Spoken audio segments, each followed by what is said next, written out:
ओम नमो भगवते वासुदेवाय नमः। आप सबका हमारे चैनल पर हार्दिक स्वागत है। भक्तों, हर साल दशहरे के अगले दिन पापांकुशा एकादशी व्रत रखा जाता है।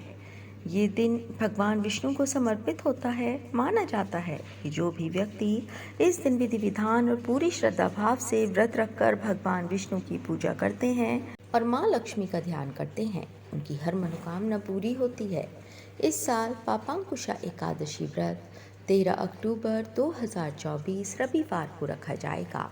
पापांकुशा एकादशी को लेकर मान्यता है कि इस व्रत को रखने से व्यक्ति को सभी पापों और सभी बुरे कर्मों से मुक्ति मिल जाती है। साथ ही एकादशी का व्रत करने से व्यक्ति को मोक्ष की प्राप्ति होती है और व्यक्ति हर प्रकार के जन्म मरण से भी मुक्त हो जाता है। आश्विन माह के शुक्ल पक्ष की एकादशी तिथि की शुरुआत 13 अक्टूबर को सुबह 9:08 पर हो रही है। समापन की बात करें तो इस तिथि का समापन 14 अक्टूबर को सुबह 6:41 पर होगा। ऐसे में उदया तिथि के अनुसार पापांकुशा एकादशी रविवार 13 अक्टूबर को मनाई जाएगी। पापांकुशा एकादशी पूजन के शुभ मुहूर्त की बात करें तो ब्रह्म मुहूर्त सुबह 4:41 से 5:41 तक रहेगा। विजय मुहूर्त दोपहर 2:02 से 2:49 तक रहेगा। गोधूली मुहूर्त शाम 5:53 से 6:18 तक रहेगा।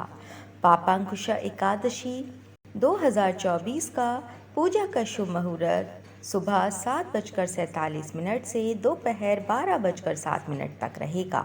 रवि योग सुबह 6:21 से 14 अक्टूबर को सुबह 2:51 तक रहेगा और अभिजीत मुहूर्त 13 अक्टूबर सुबह 11:44 से लेकर दोपहर 12:30 तक रहेगा।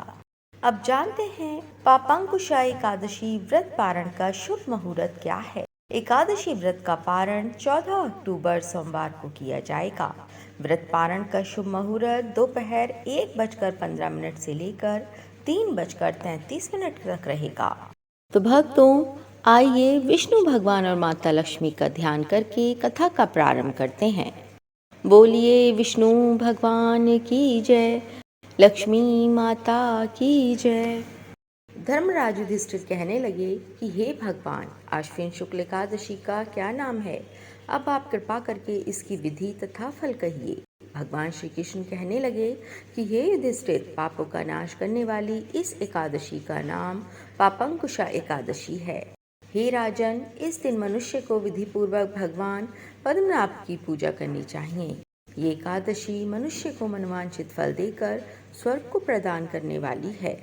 मनुष्य को बहुत दिनों तक कठोर तपस्या से जो फल मिलता है, वह फल भगवान गरुड़ध्वज को नमस्कार करने से प्राप्त हो जाता है। जो मनुष्य अज्ञानवश अनेक पाप अपने जीवन में करते रहते हैं, परंतु हरि को नमस्कार करते हैं, वे कभी नरक में नहीं जाते हैं। विष्णु के नाम के कीर्तन मात्र से संसार के सब तीर्थों के पुण्य का फल व्यक्ति को प्राप्त हो जाता है। जो मनुष्य धनुषधारी भगवान विष्णु की शरण में जाते हैं, उन्हें कभी भी यम यातना भोगनी नहीं पड़ती है।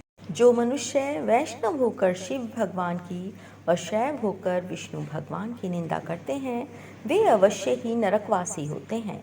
सहस्रों वाजपेयी और अश्वमेध यज्ञों से जो फल प्राप्त होता है, वह एकादशी के व्रत के 16वें भाग के बराबर भी नहीं होता है।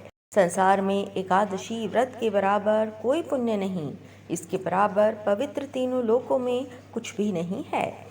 इस एकादशी के बराबर कोई भी व्रत नहीं है। जब तक मनुष्य एकादशी का व्रत नहीं करते हैं, तब तक उनकी देह में पाप वास कर सकते हैं। हे राजेंद्र, ये एकादशी स्वर्ग, मोक्ष, आरोग्यता, सुंदर स्त्री तथा अन्न और धन को देने वाली है। एकादशी के व्रत के बराबर गंगा, गया, काशी, कुरुक्षेत्र, पुष्कर भी पुण्यवान नहीं है। हरिवासर तथा एकादशी का व्रत करने और जागरण करने से सहज ही मनुष्य विष्णु पद को प्राप्त कर लेता है। हे युधिष्ठिर, इस व्रत के करने वाले 10 पीढ़ी मातृपक्ष, 10 पीढ़ी पितृपक्ष, 10 पीढ़ी स्त्री पक्ष तथा 10 पीढ़ी मित्र पक्ष का उद्धार कर देते हैं। वे दिव्य देह धारण कर चतुर्भुज रूप हो पीताम्बर पहने और हाथ में माला लेकर गरुड़ पर चढ़कर विष्णु लोक को चले जाते हैं। हे नरपोत्तम, बाल्यावस्था, युवावस्था और वृद्धावस्था में इस व्रत को करने से सभी पापी मनुष्य भी दुर्गति को प्राप्त न होकर सद्गति को प्राप्त हो जाते हैं। आश्विन मास की शुक्ल पक्ष की इस पापांकुशा एकादशी का व्रत जो भी मनुष्य करते हैं वे अंत समय में हरिलोक को प्राप्त होते हैं तथा समस्त पापों से मुक्त हो जाते हैं।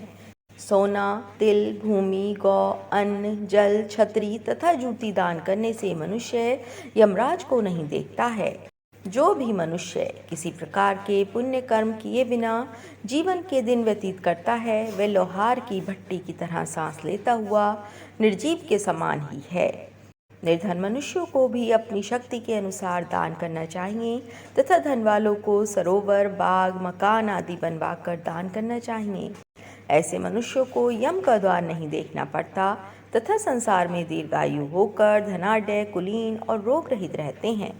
भगवान श्री कृष्ण ने कहा, हे राजन, जो आपने मुझसे पूछा वह सब मैंने आपको बताया।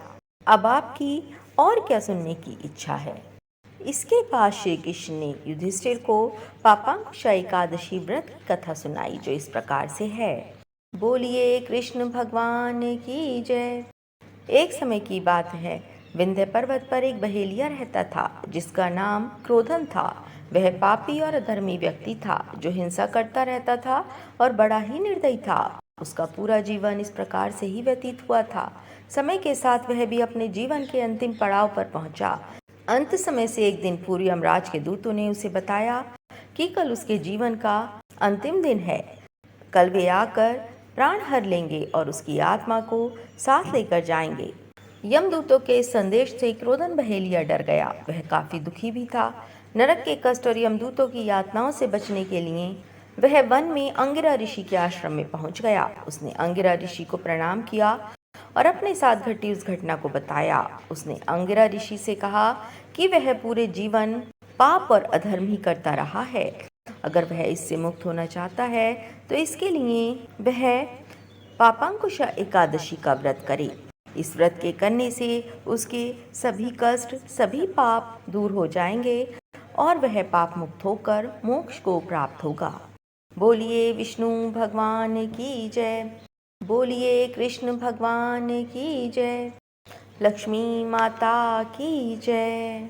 अगर आपको हमारी वीडियो की जानकारी अच्छी लगी हो तो ऐसी ही अन्य जानकारी के लिए आप चैनल को अवश्य सब्सक्राइब कर लें, जिससे आपको हमारी आने वाली वीडियो की जानकारी मिल सके।